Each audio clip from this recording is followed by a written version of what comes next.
So here we have a Stairmaster 10G. So these are the latest and current models from Stairmaster. So we're just doing a product review with it being completely stripped and dismantled, as you can see. So I thought this would be a good opportunity just to show the changes that have been made from the 8G, that's well renowned and been around for many years, compared to the 10G. So what are the changes? Well, straight off you can see that the bearings that would be on the shafts have been changed with wheels, and you've got bearings inside.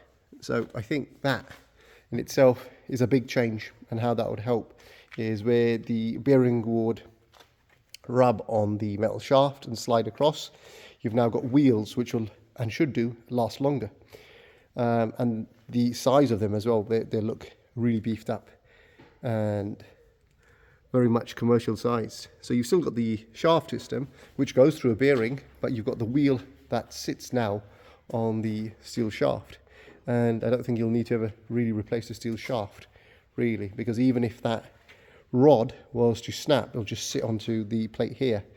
I don't see it damaging the shaft, but never say never, that may happen.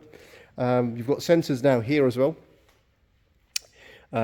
which are for the speed sensor and sense the chain, and then you've got same down here, the chain system that runs down there, and they've changed the shaft as well and the sprockets, the larger sprockets for the chain.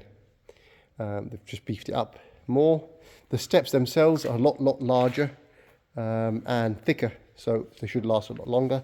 And the big changes then happen here, where you've got a drive system here, and then you've got the original chain and sprocket system behind this. So you've now got, this is the motor, the system that you've got running here. You've got a bearing system here, then you've got the board and the resistor system. So very different to the 8G, where you'd have the whisper kit, the alternator.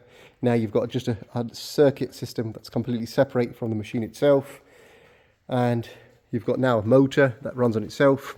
And in terms of access, it's a lot easier. You can see the amount of space you've got here.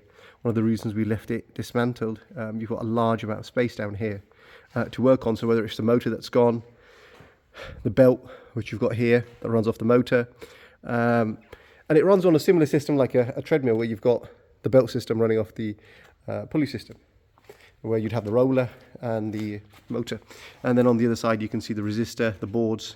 So it makes managing repair, maintenance a lot easier. And these normally come, I believe, with 10 years warranty as well, so you know they're going to be a lot more sturdy. And then going around to the front, you can just see the size of the steps and the thickness. They really are beefed them up. That's probably why you've got the 10-year warranty, but they definitely have beefed them up. And then you've got farmer walk style as well, and then you've got the increase and decrease of the resistance, stop button there, and then the different types of screens, as we've got one there which is the LED, and you've got the touch system as well, touch screen. I think they're bringing out an Android system as well soon, which should have a much better interface. But I think if you're going to be choosing a stair machine, I think the 10G is the way in terms of just the setup for commercial. And I think as an alternative, the 8G would be great for home. Just the size is a bit more compact. The 10G is huge. Yeah, I hope you liked the video. Do like and subscribe. Thanks again.